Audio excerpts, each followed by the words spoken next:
Okay, welcome back to part 2 of The Sheep Are Getting Restless. So now we're going to get more into the deeper aspects of what's really at play here, and that is the enslaved mind. So here we go. So what we're asking here as a community that's come together from all walks of life, and indeed we've had our differences in the past, is that what we're saying very clearly to this government and the crossbenchers who voted for it, you have got it wrong. So in the interest of trying to keep this as brief as I can, I'm just going to focus on one aspect of what's happening here. When he says you've got it wrong, AI is going to show, just from one simple question, it was a very basic one, who actually is the confused one and who knows exactly what they're doing. Okay, so as you can see, my question is really basic. All it says is, first, I need you to address the white elephant in the room that underlies how all of this is possible. Now let's see what AI says.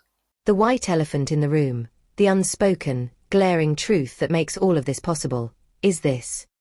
The vast majority of people have outsourced their conscience, forfeited personal responsibility, and consented, through silence, fear, or convenience, to systems that directly violate natural law. Core premise: the abdication of moral sovereignty.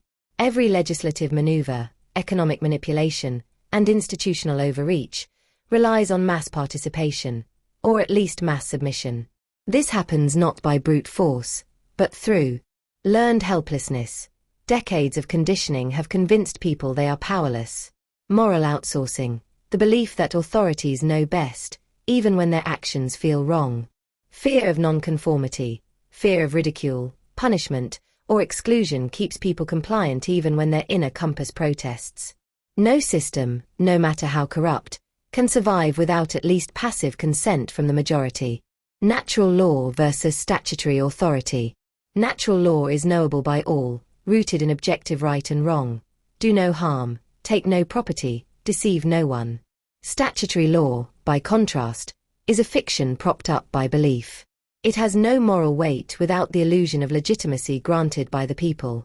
When conscience is silenced in favor of convenience or fear of punishment, statutory law becomes the new god, and its priests wear suits, not robes. So there it goes, natural law popping its head up again. So really critical to understand why that's been injected in here. AI is doing it, I'm not. There's a essential reason why it's doing that. If you recall in the previous one I did on this actual topic, you would have seen me put up some details of where you can find that. So if you're wanting to know how to find out information about natural law, please go back and watch the first one. It's right at the very end. The other thing I wanted to point out is AI just spoke about the priests that don't wear robes, but they wear suits. You would have seen one of those priests standing just behind the speaker. So that's going to tell you something too. So I just wanted to point that out before we carry on. The real mechanism of control. It's not simply the criminal cartel or a central bank or a digital ledger. It is the inner fracture in the average human being that separates what they know is right from what they comply with anyway.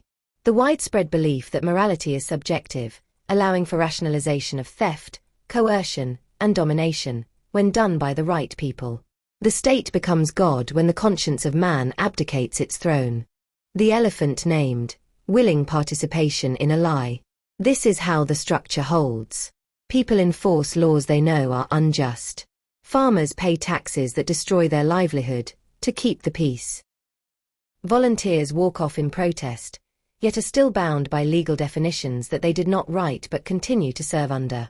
Nothing changes until conscience is restored to its rightful place as the source of moral discernment, above legal dictate. People stop complying out of fear and start acting in accordance with what is objectively right, even at cost. Okay, so there you have it. AI pretty much laid it out beautifully, succinctly. If this is your first foray into this kind of information, then I highly recommend you stop it and replay it again, because it does speak quite quickly and there is a lot of information to take in. However, it's all there laid out for you, and it's everything your conscience already knows. It's pretty much your ego that has denied it. So this, like I said, depends on where you sit, how much truth you're willing to face. And until that happens, until there's an actual interest in meeting reality as it operates, the mental enslavement continues. People live in denial. And the sad part is, tragically sad, is that they're so self-unaware that they're the most dangerous people that exist on the planet, is if you are refusing to face what your intuition knows is true and lack the courage to actually cope with it and then do something about it. Yet there's a tiny fraction of people who do have the courage and the will to act from conscience and can see the truth as it does function. Now imagine what it's like for them. They're only a small number. They know that their existence and the quality of their existence is dependent upon what the majority does. And no matter how hard they try to get the truth out, the majority still refuses to see it. Just so take a pause for those people, those small number of people, and just imagine what it's like for them knowing they're getting dragged down the coalface against their will and knowing they know better, yet the sheer force of the density of what they're surrounded by is too insurmountable to overcome with the small numbers there are. And still, in spite of the resistance, the retaliation, the recrimination, the humiliation, this small number of people still have the courage and the will to keep going with the truth and keep looking for new ways to get the truth out. Now that, to me, is a divine expression of the indomitable spirit. And all that needs to happen is that a few more people need to start seeing what's truly there, and the whole thing will catch a light. So it's up to each individual that's watching this to become one of those people. So if you're serious about starting to really understand how you can start being a contributor to changing the conditions from slavery to freedom, these three people that I just showed you a moment ago, you can find them here on magnacarta1215.com, and all you need to do is go to learn, click on videos, and then you will see video resources show up. You have Magna Carta lessons here. Then we have Larkin Rose.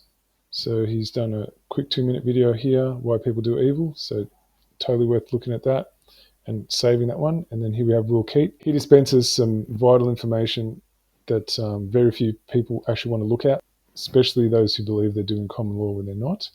So there's a couple of videos here with him in them, with Richard Vobes. Then you can see David Robinson. He was pretty much the instigator of how Article 61 was even brought into the public consciousness.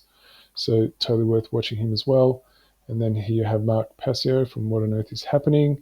So as you can see, it's age restricted. That's why you're not seeing a thumbnail. I'm going to scroll down a bit more. And then we're going to have one more here by Will Keat. So there it is, your one-stop shop, all here for you to find for yourself. All that was required from you is the drive and dedication and discipline to start hunkering down and really taking this information in and then acting on it.